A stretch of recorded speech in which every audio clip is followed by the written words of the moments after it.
ನಮಸ್ಕಾರ. ಮೊನ್ನೆ ತಾನೇ ನನ್ನ ಫ್ರೆಂಡ್ ಒಂದು ಮನೆ ಕಟ್ಟಿದ್ಲು. ಅವಳು ಮನೆ ಗೃಹಪ್ರವೇಶಕ್ಕೆ ಹೋಗಿದ್ದೆ. ನನಗೆ ತುಂಬ ಖುಷಿ ಆಯಿತು. ಒಂದೊಳ್ಳೆ ಚೆನ್ನಾಗಿರೋ ಮನೆ ಕಟ್ಟಿದ್ದಾರೆ, ಗಂಡ ಹೆಂಡತಿ ಎಷ್ಟು ಅನ್ಯೋನ್ಯವಾಗಿದ್ದಾರೆ, ಮಗು ಇದೆ, ಪರ್ಫೆಕ್ಟ್ ಲೈಫ್ ಅಪ್ಪ ಅಂತ ಅನಿಸ್ತು. ಆದರೆ ಎಲ್ಲ ಫಂಕ್ಷನ್ ಆದಮೇಲೆ ಕೂತ್ಕೊಂಡು ಮಾತಾಡ್ತಾ ಇದ್ವಿ. ಮಾತಾಡ್ತಾ ಅವಳ ಬಾಯಲ್ಲಿ ಖುಷಿಯಾಗಿರೋ ವಿಷಯಕ್ಕಿಂತ ಕಂಪ್ಲೇಂಟ್ ಮಾಡ್ದಾದೇನೆ ನಾನು ನೋಡ್ತಾ ಇದ್ದೆ. ಇವಳು ಒಬ್ಬಳೇ ಅಲ್ಲ, ಎಷ್ಟೋ ಸತಿ ನಾವು ಎಷ್ಟೊಂದು ವ್ಯಕ್ತಿಯನ್ನು ಮೀಟ್ ಮಾಡಿರ್ತೀವಿ. ಅದು ಸರಿಗಿಲ್ಲ, ಇದು ಸರಿಗಿಲ್ಲ. ನಾವು ಎಷ್ಟೋ ಸತಿ ಅವ್ರನ್ನ ನೋಡಿದಾಗ ಅಯ್ಯೋ ಇವ್ರ ಜೀವನದಲ್ಲಿ ಏನೂ ಕಮ್ಮಿ ಇಲ್ಲಪ್ಪ ಅಂತ ಅಂದ್ಕೊಳ್ತೀವಿ. ಆದರೆ ಅವ್ರ ಲೈಫಲ್ಲಿ ಏನಾದರೂ ಒಂದು ಕಂಪ್ಲೇಂಟ್ ಮಾಡ್ತಾನೇ ಇರ್ತಾರೆ. ಯಾವಾಗಲೂ ನಮಗೇನಿರುತ್ತೋ ಅದ್ರ ಬಗ್ಗೆ ಯೋಚನೆ ಮಾಡಲ್ಲ. ಏನಿರಲ್ವೋ, ಇದು ಏನು ಮನೆನಪ್ಪ, ಇನ್ನೂ ಇಷ್ಟು ದೊಡ್ಡ ಮನೆ, ಪಕ್ಕದಲ್ಲಿ ಸೈಟ್ ಇರೋರು ನೋಡಿ ಇಷ್ಟು ದೊಡ್ಡ ಮನೆ ಕಟ್ಟಿದ್ದಾರೆ. ನಾನು ಹೇಳಿದೆ ನನ್ನ ಗಂಡಂಗೆ, ಆದರೂ ಕೂಡ ನೋಡಿ ಇಷ್ಟಲ್ಲೇ ಮನೆ ಕಟ್ಟಿಕೊಂಡಿದ್ದಾನೆ, ಬೆಳಕಿಲ್ಲ, ಕತ್ಲೆ ಅಥವಾ ಇನ್ನೊಂದು ಮತ್ತೊಂದು ಅಂತ ಕಂಪ್ಲೇಂಟ್ ಮಾಡ್ತಾನೆ ಇರ್ತಾರೆ. ಅಥವಾ ಒಂದು ಒಳ್ಳೆ ಕೆಲಸ ಇದ್ದರೂ ಕೂಡ ಕೆಲಸದ ಬಗ್ಗೆ ಕಂಪ್ಲೇಂಟ್ ಮಾಡ್ತಿರ್ತಾರೆ. ಕೆಲವ್ರಿಗೆ ಮಕ್ಕಳೇ ಇರಲ್ಲ, ಆದರೆ ಮಕ್ಕಳಿದ್ದವರು ಅಯ್ಯೋ ನನ್ನ ಮಗ ಹೀಗೆ, ನನ್ನ ಮಗಳು ಹೀಗೆ ಅಂತ ಕಂಪ್ಲೇಂಟ್ ಮಾಡ್ತಾನೆ ಇರ್ತಾರೆ. ಜೀವನ ಅನ್ನೋದೇ ಹೀಗೆ.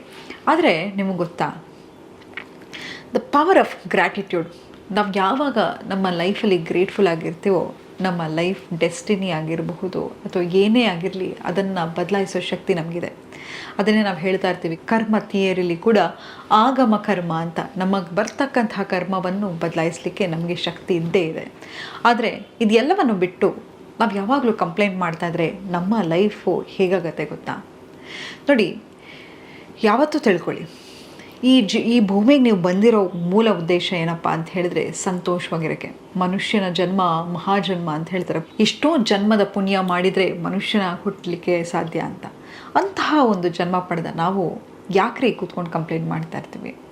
ಈ ಪ್ರಪಂಚ ಎಷ್ಟು ಅದ್ಭುತವಾಗಿದೆ, ನೇಚರ್ ಎಷ್ಟು ಚೆನ್ನಾಗಿದೆ ನೋಡಿ. ಎಲ್ಲವೂ ಟೈಮಲ್ಲಿ ಆಗ್ತಾ ಇದೆ. ನಮಗೆ ತಿನ್ನೋಕ್ಕೆ ಆಹಾರ ಇದೆ, ಕುಡಿಲಿಕ್ಕೆ ನೀರಿದೆ. ಒಂದು ದಿನ ನಿಮ್ಗೆ ಊಟ ಸಿಗದೆ ಇದ್ದರೆ ನೀವು ಹೇಗೆ ಎಷ್ಟು ಚಡಪಡಿಸ್ತೀರ? ಮನೇಲಿ ತಂದೆ ತಾಯಿ ಆರೋಗ್ಯವಾಗಿದ್ದಾರೆ, ಒಂದಿನ ಅವ್ರ ಆರೋಗ್ಯಕ್ಕೆ ಏನೋರು ಒಂಚೂರು ಅವ್ರಿಗೊಂದು ಕೆಮ್ಮು ನೆಗಡಿ ಬಂದರೂ ನಮಗೆ ಎಷ್ಟು ಆತಂಕ ಆಗುತ್ತೆ. ಎಷ್ಟೊಂದು ಒಳ್ಳೆಯ ವಿಷಯ ನಮ್ಮ ಜೀವನದಲ್ಲಿ ನಡೀತಾ ಇದ್ದರೆ ಯಾಕ್ರೀ ಕೂತ್ಕೊಂಡು ನಾವು ಕಂಪ್ಲೇಂಟ್ ಮಾಡ್ತಾ ಇರಬೇಕು? ಪ್ರಪಂಚವನ್ನು ಅತಿ ಅದ್ಭುತವಾಗಿ ಸೃಷ್ಟಿಸಿರ್ತಕ್ಕಂತಹ ಭಗವಂತನಿಗೆ ನೀವು ಹೀಗೆ ಕಂಪ್ಲೇಂಟ್ ಮಾಡಿದ್ರೆ ಆತನಿಗೆ ಎಷ್ಟು ಬೇಜಾರಾಗುತ್ತೆ. ಇದನ್ನೆಲ್ಲ ಬಿಟ್ಬಿಡೋಣ. ದ ಪವರ್ ಆಫ್ ಗ್ರ್ಯಾಟಿಟ್ಯೂಡ್ ಅಂತ ಹೇಳಿದ್ರೆ ಇವತ್ತಿಂದ ನಾವು ಗ್ರೇಟ್ಫುಲ್ ಆಗಿರೋದನ್ನು ಪ್ರಾಕ್ಟೀಸ್ ಮಾಡ್ತಾ ಹೋಗೋಣ. ನಿಮಗೆ ಗೊತ್ತಾ, ನ್ಯೂರೋ ಸೈನ್ಸ್ ಕೂಡ ಇದನ್ನು ಪ್ರೂವ್ ಮಾಡಿದೆ. ನ್ಯೂರೋ ಸೈನ್ಸ್ ಆ್ಯಂಗಲಿಂದ ನೋಡೋದಾದರೆ, ನೀವು ಯಾವಾಗ ಗ್ರೇಟ್ಫುಲ್ ಆಗಿರ್ತೀರಪ್ಪ, ನನ್ನ ಜೀವನ ಇಷ್ಟು ಚೆನ್ನಾಗಿದೆ ಅಂತ ಯಾವಾಗ ನೀವು ಅನ್ಕೋತಾ ಇರ್ತೀರೋ, ನಿಮಗೆ ಡೋಪಾಮೈನ್ ಮತ್ತು ಸೆರೋಟೋನಿನ್ ಎಂಬ ಕೆಮಿಕಲ್ ರಿಲೀಸ್ ಆಗ್ತಾ ಹೋಗುತ್ತೆ. ಅದು ಎಂಥ ರೀತಿಯ ಹಾರ್ಮೋನ್ ಅಂತ ಹೇಳಿದ್ರೆ ಯಾವಾಗಲೂ ಫೀಲ್ ಗುಡ್ ಅಂತ. ಈಗ ನಿಮ್ಮ ಮೊಬೈಲಲ್ಲಿ ಸೈಲೆಂಟ್ ಮೋಡ್, ಜನರಲ್ ಮೋಡ್ ಅಂತೆಲ್ಲ ಹೇಗಿರುತ್ತೋ, ನೀವು ಯಾವಾಗ ಗ್ರೇಟ್ಫುಲ್ ಆಗಿರ್ತೀರೋ ನಿಮ್ಮ ಬ್ರೈನ್ ಯಾವ ಮೋಡನ್ನು ಆ್ಯಕ್ಟಿವೇಟ್ ಮಾಡುತ್ತಪ್ಪ ಅಂತ ಹೇಳಿದ್ರೆ ಪಾಸಿಬಿಲಿಟಿ ಮೋಡ್. ಈಗ ಎಷ್ಟೋ ಸತಿ ನಿಮ್ಮ ಜೀವನದಲ್ಲಿ ಏನೋ ಕಷ್ಟ ಬರ್ತಾ ಏನೋ ಒಂದು ಅಡ್ವರ್ಸಿಟಿಲಿ ಇರ್ತೀರ. ಆಗ ನಿಮ್ಮ ಜೀವನದಲ್ಲಿ ಆಗ್ತಾ ಇರತಕ್ಕಂಥ ಒಳ್ಳೆ ಅಂಶಗಳನ್ನು ಲೆಕ್ಕ ಹಾಕ್ತಾ ಹೋಗಿ, ನಿಮ್ಮ ಫೋಕಸ್ ಅಲ್ಲಿ ಹೋದಾಗ ಆ ಪ್ರಾಬ್ಲಮ್ ಸಾಲ್ವಿಂಗ್ ಸ್ಕಿಲ್ ನೀವು ಇಂಪ್ರೂವ್ ಮಾಡ್ಕೋತಾ ಹೋಗ್ತೀರಾ. ಮತ್ತು ಇನ್ನೊಂದು ಏನಪ್ಪ ಅಂತ ಹೇಳಿದ್ರೆ, ನಿಮ್ಮ ಕಾಗ್ನೇಟಿವ್ ಥಿಂಕಿಂಗ್ ಆಗಿರಬಹುದು ಅಥವಾ ನಿಮ್ಮ ಬಿಹೇವಿಯರಲ್ಲೂ ಕೂಡ ಬದಲಾವಣೆಯನ್ನು ನೋಡ್ತಾ ಹೋಗ್ತೀರಾ. ಹಾಗಾಗಿ ಗ್ರ್ಯಾಟಿಟ್ಯೂಡನ್ನು ಪ್ರಾಕ್ಟೀಸ್ ಮಾಡ್ಕೋತಾ ಹೋಗಿ. ಮತ್ತು ಸೆಲ್ಫ್ ಕಂಪ್ಯಾಷನೇಟ್. ಹೌದು, ನಮಗೆಲ್ಲವೂ ಸೆಲ್ಫ್ ಕಂಪ್ಯಾಷನೇಟ್ ಮೋಡ್ ಬೇಕೇ ಬೇಕು ಅಂತ ಹೇಳಿದ್ರೆ ನಮಗೆ ನಮ್ಮ ಮೇಲೆ ಕರುಣೆ ಇರಬೇಕು. ಆದರೆ ಆ ಕರುಣೆ ಹೋಗಿ ವಿಕ್ಟಿಮ್ ಆಗಬಾರ್ದು. ನನ್ನ ಲೈಫಲ್ಲೇ ಹೀಗೆ ಯಾವಾಗಲೂ ಕಷ್ಟ ಬರ್ತಾನೆ ಇರುತ್ತೆ, ನನಗೆ ಹಿಂಗಾಗಬೇಕಾ, ನನ್ನ ಚಿಕ್ಕ ವಯಸ್ಸಿಂದ ಇದೇ ಆಗೋಯಿತು, ಆ ಪ್ಯಾಟ್ರನನ್ನು ಬ್ರೇಕ್ ಮಾಡ್ಕೋತಾ ಹೋಗಿ ಯಾವಾಗ ವಿಕ್ಟಿಮ್ ಆಗಿ ಹೋಗ್ತೀವೋ, ನಾವು ಅಯ್ಯೋ ಪಾಪ ನನ್ನ ಕೈಲಿ ಏನೋ ಮಾಡೋಕ್ಕಾಗಲ್ಲ ಅಂತ ನಾವು ಯಾವಾಗ ಅದೇ ಥರ ಹೇಳ್ಕೋತಾ ಹೋಗ್ತೀವೋ ಅದು ವಾಸ್ತವದ ನಿಜ ಆಗಿಬಿಡುತ್ತೆ. ಸೊ ಹಾಗಾಗಿ ನಿಮ್ಮ ಮೇಲೆ ನಿಮಗೆ ನಂಬಿಕೆ ಇರ್ತಾ ಹೋಗಿ, ನೀವು ಯಾವಾಗ ನಿಮ್ಮನ್ನು ನಂಬ್ತಾ ಹೋಗ್ತೀರಾ, ನೀವು ಜೀವನದಲ್ಲಿ ಏನು ಸಾಧನೆ ಬೇಕಾದರೂ ನೀವು ಮಾಡ್ತಾ ಹೋಗಬಹುದು. ನೀವು ಯಾವಾಗ ಗ್ರೇಟ್ಫುಲ್ ಆಗಿರ್ತೀರ, ನಿಮ್ಮ ಸ್ಟ್ರೆಸ್ ರೆಡ್ಯೂಸ್ ಆಗ್ತಾ ಹೋಗುತ್ತೆ. ಹೆಂಗೆ ಅಂತ ಹೇಳಿದ್ರೆ, ನೀವು ಯಾವಾಗ ಗ್ರೇಟ್ಫುಲ್ ಆಗಿರ್ತೀರ, ನಿಮ್ಮ ಪ್ರಾಬ್ಲಮ್ ಸಾಲ್ವಿಂಗ್ ಸ್ಕಿಲ್ಸ್ ಬೆಟರ್ ಆಗ್ತಾ ಹೋಗುತ್ತೆ. ಒಂದು ಹೋಪ್ ಇರುತ್ತೆ, ಹೇಗೋ ನಾನು ಆ ಕಷ್ಟವನ್ನು ಸುಧಾರಿಸ್ತೀನಿ ಅನ್ನೋದು. ನಿಮ್ಮ ರಿಲೇಷನ್ಶಿಪ್ ಕೂಡ ಇಂಪ್ರೂವ್ ಆಗ್ತಾ ಹೋಗುತ್ತೆ. ಯಾಕಂತ ಹೇಳಿದ್ರೆ ಎಷ್ಟೋ ಸತಿ ನಾವು ನಮ್ಮ ಸಂಗಾತಿಯನ್ನು ಗ್ರಾಂಟೆಡ್ ಆಗಿ ತೊಗೊಂಡ್ಬಿಟ್ಟಿರ್ತೀವಿ. ಅವ್ರು ಮಾಡ್ತಕ್ಕಂಥ ಎಫರ್ಟ್ ಆಗಿರ್ಬೋದು, ನಮ್ಮನ್ನ ಪಿಕ್ ಮಾಡೋದಾಗಿರ್ಬೋದು, ನಮ್ಮ ಡಬ್ಬ ಪ್ಯಾಕ್ ಮಾಡೋದಾಗಿರಬಹುದು, ಅಥವಾ ನಾವು ಹುಷಾರಾಗಿಲ್ದಾಗ ನಮ್ಮನ್ನ ನೋಡ್ಕೊಳ್ಳೋದಾಗಿರ್ಬೋದು, ಎಲ್ಲವನ್ನು ನಾವು ಗ್ರಾಂಟೆಡ್ ಆಗಿ ತೊಗೊಂಡ್ಬಿಟ್ಟಿರ್ತೀವಿ. ಆದರೆ ಯಾವಾಗ ನಾವು ಸಣ್ಣ ಸಣ್ಣ ವಿಷಯಕ್ಕೂ ಗ್ರೇಟ್ಫುಲ್ ಆಗಿರ್ತೀವೋ, ಆಗ ನಮ್ಮಲ್ಲಿರ್ತಕ್ಕಂತಹ ಒಂದು ರಿಲೇಷನ್ಶಿಪ್ ಬಾಂಡು ಕೂಡ ಇಂಪ್ರೂವ್ ಆಗ್ತಾ ಹೋಗುತ್ತೆ.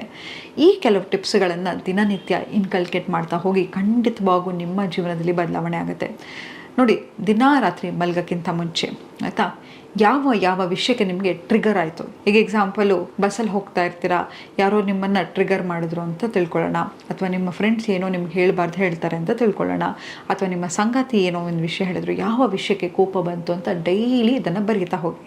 ನಂತರ ಯಾವ ವಿಷಯಕ್ಕೆ ನೀವು ದಿನ ಗ್ರೇಟ್ಫುಲ್ ಆಗಿದ್ದೀರಾ. ಎಕ್ಸಾಂಪಲ್, ನಿಮಗೆ ಒಂದು ಊಟ ಯಾರೋ ಒಬ್ಬರು ಆಫರ್ ಮಾಡಿದ್ರು, ಒಬ್ಬರು ನೀರು ಕೊಟ್ಟರು, ಚೆನ್ನಾಗಿ ಕಾಣಿಸ್ತಿದ್ಯಾ ಅಂತ ಕಾಂಪ್ಲಿಮೆಂಟ್ ಮಾಡಿರೋದಾಗಿರ್ಬೋದು, ನಿಮ್ಮ ಬಾಸ್ ಅಪ್ರಿಷಿಯೇಟ್ ಮಾಡಿರೋದಾಗಿರ್ಬೋದು, ನಿಮ್ಮ ಸಂಗಾತಿ ನಿಮಗೋಸ್ಕರ ಅಡುಗೆ ಮಾಡಿರೋದಾಗಿರ್ಬೋದು, ಸಣ್ಣ ಸಣ್ಣ ವಿಷಯಗಳನ್ನು ಬರಿತಾ ಹೋಗಿ. ಅಟ್ಲೀಸ್ಟು 15 ದಿನ ಒಂದು ಸತಿ ಆದರೂ ನಿಮ್ಮ ಸಂಗಾತಿಗೆ ಒಂದು ಗ್ರ್ಯಾಟಿಟ್ಯೂಡ್ ಲೆಟರನ್ನು ಬರಿತಾ ಹೋಗಿ. ಎಷ್ಟು ಸತಿ ನಾವು ಕಂಪ್ಲೇಂಟ್ ಮಾಡ್ತಾ ಹೋಗ್ತೀವಿ, ಆದರೆ ಅವ್ರು ನಮ್ಮ ಜೀವನದಲ್ಲಿ ಬಂದಮೇಲೆ ಎಷ್ಟೊಂದು ಒಳ್ಳೆಯ ಅಂಶಗಳನ್ನು ತಗೊಂಡು ಬಂದರು ಅಲ್ವಾ, ಅದನ್ನೆಲ್ಲ ನಾವು ಯಾವತ್ತೂ ಕನ್ಸಿಡರೇ ಮಾಡಲ್ಲ. ಅವರಿಗೆ ಒಂದು ಗ್ರ್ಯಾಟಿಟ್ಯೂಡ್ ಲೆಟರನ್ನು ಬರಿತಾ ಹೋಗಿ. ಆ ಮೆಂಟಲ್ ರೀಫ್ರೇಮಿಂಗನ್ನು ಶುರು ಮಾಡ್ಕೊಳ್ಳಿ. ಯಾವಾಗ ನಿಮಗೆ ಅನಿಸುತ್ತೆ ನಾನು ಯಾವಾಗಲೂ ನೆಗೆಟಿವ್ ಆಗಿ ಯೋಚನೆ ಮಾಡ್ತಾ ಇದ್ದೀನಿ, ಕಂಪ್ಲೇಂಟ್ ಮಾಡ್ತಿದ್ದೀನಿ ಅಂದ ತಕ್ಷಣ ನಿಮ್ಮ ಬ್ರೈನಿಗೆ ಹೇಳಿ ಕ್ಯಾನ್ಸಲ್ ಅಂತ. ನಿಮ್ಮ ಬ್ರೈನು ಒಂದು ಸಣ್ಣ ಮಗು ಥರ, ಅದಕ್ಕೆ ಆಲೋಚನೆ ಮಾಡೋದನ್ನು ನೀವು ಹೇಳ್ಕೊಡ್ತಾ ಹೋಗಬೇಕು. ಯಾವಾಗ ನೀವು ಆ ನೆಗೆಟಿವ್ ಥಿಂಕಿಂಗ್ ಲೂಪಲ್ಲೇ ಇದ್ದೀನಿ ಅಂದ ತಕ್ಷಣ ನಿಮಗೆ ನೀವು ಹೇಳ್ಕೊಳ್ಳಿ, I have to cancel this thought, cancel ಅಂತ. ಮತ್ತೆ ಪಾಸಿಟಿವಿಟಿಗೆ ಯೋಚನೆ ಮಾಡ್ತಾ ಹೋಗಿ, ಪಾಸಿಟಿವ್ ಥಿಂಕಿಂಗನ್ನು ಶುರು ಮಾಡ್ಕೋತಾ ಹೋಗಿ ಅಂತ ಹೇಳ್ತಾ ಇವತ್ತಿನ ಸಂಚಿಕೆನ ನಾನು ಮುಕ್ತಾಯಗೊಳಿಸ್ತಿದ್ದೀನಿ. ಧನ್ಯವಾದಗಳು.